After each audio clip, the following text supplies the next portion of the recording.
Yeah. So mo fẹ́ ṣe short broadcast yìí ní Yorùbá for the sake of àwọn tó wà lórí wall mi. You can see that wípé láti bí àárọ̀ yìí, in fact láti bí ìjẹta ni mo ti ń sọ̀rọ̀ gan lórí nǹkan tó ń ṣẹlẹ̀ ní ilẹ̀ Ìgbò. Ṣé rí nǹkan kan tí ò yé majority wa lélẹ̀ tí mo dẹ̀ wish kó yé wa, kó dẹ̀ yé wa dáadáa. Ṣé rí ẹni tó bá ní agbára, kò sí nǹkan tó ń fi agbára ṣe ju pé kó fi rẹ́ èèyàn jẹ.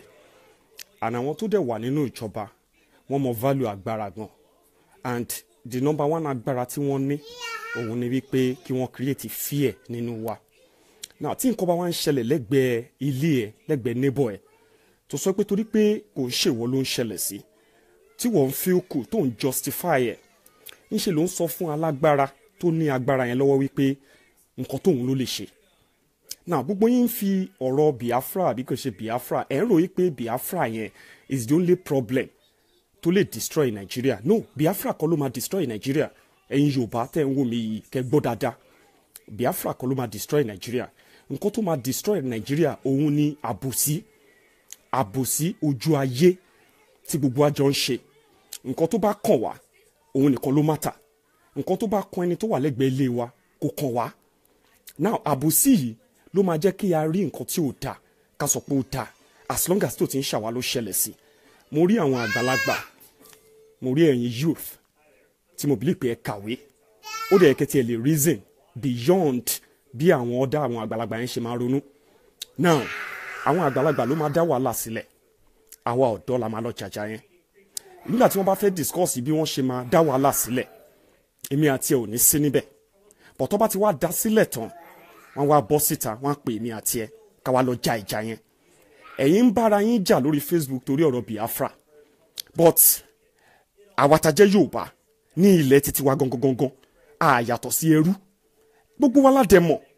àwọn tó ń ṣiṣẹ́ dàbí ẹni tí ò níṣẹ́, àwọn tó ń lọ sí iléèwé wọn ò ráṣeyọrí ṣe lórí ẹ̀, àwọn tó rí owó iléèwé san wọn ò ríṣẹ́ fi ṣe. Now ìyẹn lásán ti tó láti da ilé ayé rú. Ṣùgbọ́n gbogbo yín torí pé ẹ fẹ́ belong, ẹ̀yin náà fẹ́ make comment, ẹ fẹ́ make post lórí Facebook, ẹ̀yin náà fẹ́ dàbí ẹni tó make sense lórí Facebook. But nǹkan tó dẹ̀ ń ṣe yín tó jọ ń jó gbogbo wa lábẹ́ ara, àwọn kan ni wọ́n pariwo tí wọ́n síta tó pè ní Biafra yẹn. Ẹ̀yin tẹ́ jẹ́ Yorùbá tí ẹ ríṣẹ́ ṣe, ẹ̀yin tẹ́ jẹ́ ọ̀dọ́ tí ẹ rí iléèwé lọ, LAUTECH wà under lock and key, gbogbo yín wà níbẹ̀, kò sẹ́ni tó lè sọ̀rọ̀ torí tẹ́ bá ti fẹ́ sọ wọ́n á sọ di PDP versus APC. Now àwọn kan wà náà tó yẹ pé the same thing tẹ́yìn ń suffer làwọn náà ń suffer. Now they now push the pé okay àwọn fẹ́ kúrò lára Nàìjíríà. Ìwọ tí wọ́n ń suffer the same thing tí ò sí solution in sight, ìwọ náà wá ń join bandwagon, ìwọ náà make a post yẹn kíní kan torí Nnamdi Kanu bú wa, torí Nnamdi Kanu sọ̀rọ̀ sí kíní kan, torí ó pe Yorùbá ní kíní kan, ó pè wá nígbà ọmọ àlè Yorùbá nìkan ló máa tẹ̀lé Biafra. Ta ló ń tẹ̀lé Biafra? Tí Biafra bá ṣẹlẹ̀ ṣe máa di Ìgbò ni. Àwọn tí gbòmìnira tí wọ́n nìyẹn, ọ̀rọ̀ ayé wọn dọwọ́ wọn nìyẹn. Ọ̀rọ̀ ayé tiẹ̀ tí wọ́n rò pé wà lọ́wọ́ ẹ̀ yẹn, torí ó pè ó bìlí pé Yorùbá ni ẹ́, àná ó ní nǹkan kan ṣe pẹ̀lú Nàìjíríà. Now Nàìjíríà tó wà kò work fún ẹ, ó demand pé kẹ́ restructure, wọ́n ní wọn ò ní restructure, ìwọ wà ń bẹ̀ ó bá wọn preach wọn Nàìjíríà nígbà tó tiẹ̀ understand nǹkan tó ń sọ. Torí àwọn tó ń sọ fún ẹ nípa Biafra, they are telling you wípé wọ́n fẹ́ pín Nàìjíríà sí wẹ́wẹ́ ni. Ẹ̀yin kan wá sọ̀rọ̀ ayé di èèyàn pàtàkì lórí Facebook, ẹ sọ̀rọ̀ ayé di èèyàn gidi lórí Facebook. Ẹ̀yin náà ẹ wá ń judge Nnamdi Kanu. Nnamdi Kanu dìde ó ń sọ̀rọ̀ nípa nǹkan tó ń ṣe òun àtàwọn èèyàn ẹ̀. Ìwọ tó ní ọpọlọ lórí, nǹkan tó ń ṣe àwọn èèyàn ẹ̀ ò lè sọ, ó tiẹ̀ lè sọ débi pé ó máa dìde, ó máa mobilize wọn pé ó yẹ jà lọ jà fúnra wa. Kàkà kẹ́ ṣe yẹn, ọ̀rọ̀ Biafra ló kàn yín, ọ̀rọ̀ kíní kan ló bá yín, ọ̀rọ̀ tí Nnamdi Kanu ń sọ ló ń dùn yín, ọ̀rọ̀ tó dẹ̀ ń jó yín lábẹ́ aṣọ, nǹkan tó ń dùn yín, tó ń jó yín, tó ń pa yín sáyé, ẹ láyà, ẹ lẹ́mìí láti demand fún kẹ́ change ẹ̀. Báyọ̀ wá bọ́ sórí Facebook, gbogbo yín di oní sermon, gbogbo yín dẹ̀ nítorí òpè mọ́, kò wá sí humanity nínú yín mọ́, kò tiẹ̀ sẹ́ni tó tiẹ̀ kí ẹ̀ mọ́. béèyàn kú bọ́ dáná sun ni o bọ́ lù pa ni o bóyá gé lórí ni o orí yín ò wá pé mọ́ everybody wá di bí wèrè lórí social media torí a fẹ́ proof kankan fún ta ni tí wọ́n bá padà tí àwọn tí Nigeria Army tó bá crush Biafra àbí whatever anything tó ń ṣẹlẹ̀ ní South East tí gbogbo àṣírí remain Nigeria ìdùnnú ti ẹni náà àbí ìdùnnú ẹ̀kọ́ wọ́n ń sọ̀rọ̀ nípa pé nǹkan tó ń dùn yín tẹ́ ń sọ̀rọ̀ nípa all the time ẹ fi àbòsí irọ́ ẹ fi ń cover ẹ̀ gbogbo yín wá ń ṣe bí big people ẹ wá ń ṣe bí ẹni tó rí ẹ pé orí yín ò dẹ̀ pé majority yín ẹ wá sórí Facebook ẹ ń sermonize ẹ analyze issue ayé yín tó dẹ̀ jẹ́ main issue ẹ ní country 57 years ẹ lè boast of a 5 hours power supply a day in the whole country and then yẹn dé and sermonize and kọ jargons and support pé kí wọ́n lọ suppress àwọn tí wọ́n gbé tọ́láyà láti demand fún wọn tó jẹ́ ẹ̀tọ́ wọn gẹ́gẹ́ bí ọmọ Nàìjíríà tẹ̀lé yín òpònú kan torí yín ti pò kọ́sìkọ́ tí mo mọ̀ yín sí nìyẹn ẹ̀yin òpònú kan ẹ wá ń béèrè pé àwọn senator wọn ń kọ́ àwọn reps wọn ń kọ́ àwọn kinní wọn ń kọ́ àwọn senator tiẹ̀ ń kọ́ àwọn house of reps tiẹ̀ ń kọ́ kí ló ṣe pẹ̀lú wọn ìjẹ́wọ́ tiẹ̀ make a move kó béèrè ìdí tí iná ò fi tàn tí rep ẹ̀ dẹ̀ ń gbowó oṣù ǹjẹ́ ìwọ tiẹ̀ béèrè yẹn lọ́wọ́ tara ẹ̀ ìwọ ń sọ fáwọn tí wọ́n ń jàjà títí wọn bóyá wọ́n jà rightly àbí wọ́n jà wrongly èwo ni wọ́n jà pẹ̀lú ilé ayé ẹ̀ ìyà tó ń jẹ ló ń jẹ wọ́n iṣẹ́ tí wọ́n ò rí ṣe làwọn náà ò rí ṣe gbogbo yín wá ń defend the nonsense ibi tó yẹ ká concentrate síbẹ̀ ẹ wá sọ̀rọ̀ ayín dọ̀tá èmi ń block everybody ni o ẹ má ṣì mí gbọ́ o ṣé ń gbọ́ mi ń sìn tó bá wà ní surrounding mi tó o bá ti lè feel pulse ẹni tó wà lẹ́gbẹ̀ẹ́ bóyá o mọ̀ rí àbó tiẹ̀ mọ̀ rí tó o bá ti lè feel pulse there is no point kó máa wà lórí wall mi kí ló ń ṣe ń bí kí lájọ dapọ̀ kí ló pa wá pọ̀ mi ò sí lórí bíi nítorí mo fẹ́ lọ́rẹ̀ẹ́ mo wà lórí bíi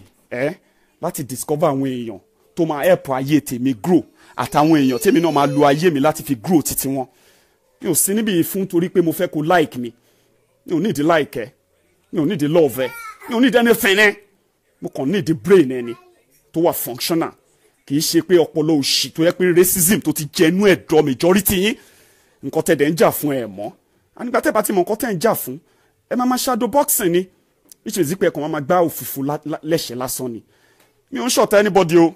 mi ò dẹ̀ ń ṣọ̀rẹ́ anybody títẹ̀mí ni wípé tí o bá ti lè ro orí ẹ̀ there is no point pàjọ́ ń pretend pàjọ́jọ́ rẹ̀ lórí Facebook ọ̀rẹ́ òṣìwò lájọ́ ń ṣe eré kí lajá ń bẹ́kùn ṣe eré pé kíni so nǹkan tí mo ṣe ní máa sọ eléyìí ní Yorùbá nìyẹn gbogbo yín tẹ̀rò pé bóyá pé Bádéró tún ti di Biafra no ríran ni tẹ bá ríran mọ̀ pé nǹkan tó ń ṣẹlẹ̀ yìí it is not just about Biafra it is about the leadership failure nínú country wa tí ẹ̀yin òpònú yóò fẹ́ gbà tí ẹ̀yin afọ́fun gbémú ẹ̀yin tí ikùn yín control tí ẹ fẹ́ agree pẹ̀lú but there is no problem tẹ́lẹ̀tẹ́lẹ̀ lẹ ti máa ń ṣe tẹ́ pé tẹ́ bá ti da gìrìgìrì yín bolẹ̀ gbogbo àtúlọlẹ̀ yìí but let me be honest with you nǹkan tó ń bọ̀ nílé imagine and we have said it everything tó wà ní Nàìjíríà lọ́wọ́lọ́wọ́ báyìí ló máa turn around everything tó wà ní Nàìjíríà lọ́wọ́lọ́wọ́ báyìí ló máa shift space kò mátà bóyá o believe àbó believe kò mátà bóyá torí pé o pé well ta ni wọ́n but let me be honest with you èmi pẹ̀lú ẹni tó ń run economy Nàìjíríà and you know why ìlú òyìnbó ni mò ń gbé ṣó ṣe yín sìn now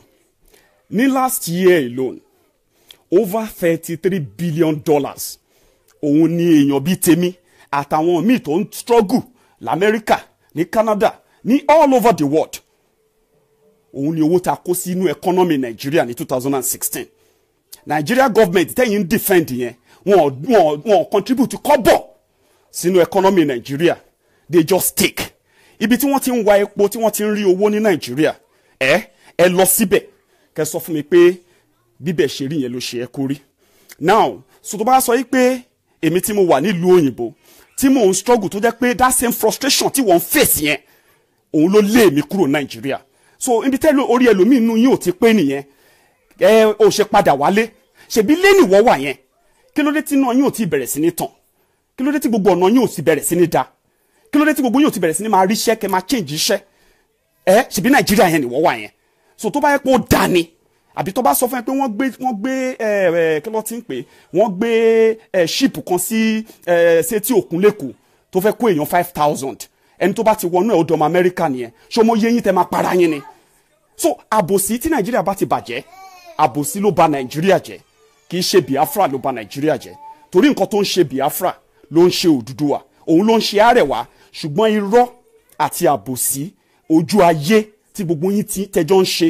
you understand now tẹjọ́ ń ṣe my brother òun ló ń pa Nàìjíríà and until you tell yourself this until you call yourself to order until you listen to the sense of reason àwọn tẹ́ fẹ́ defend Nàìjíríà fún I love my country ọmọ Nàìjíríà ni mí mi ò tí ì claim pé ọmọ bùnmí ni mí and I love my country torí mo nífẹ̀ẹ́ ìlú mi dáadáa mo realize wípé nǹkan tí ẹ̀ ń fèsì ní Nàìjíríà gẹ́gẹ́ bí ọmọ Nàìjíríà àti nǹkan tí èmi ń fèsì níbí gẹ́gẹ́ bí ọmọ Nàìjíríà tí ò gbé Nàìjíríà mo wò pé nígbà tí n bá lè máa gbádùn nǹkan tí mò ń gbádùn níbí láì ṣọmọ ìlú yìí báwo ni ò bá ṣe rí tí ìlú mi bá rí báyìí so àdẹ́fì yẹn ń sọ̀rọ̀ all the time ẹ̀yin òpònú tẹ̀ ṣiṣẹ́ rí láyé yín ẹ̀yin tó yẹ pé bára bros alpha lẹ́ ń bá kiri ẹ̀yin àwọn wá sórí social media ẹ̀yin ní káwọn àwọn yẹn máa jókòó sí abroad wọn máa sọ rubbish the only reason why tọrọ wa fi ń jọ rubbish létí sorry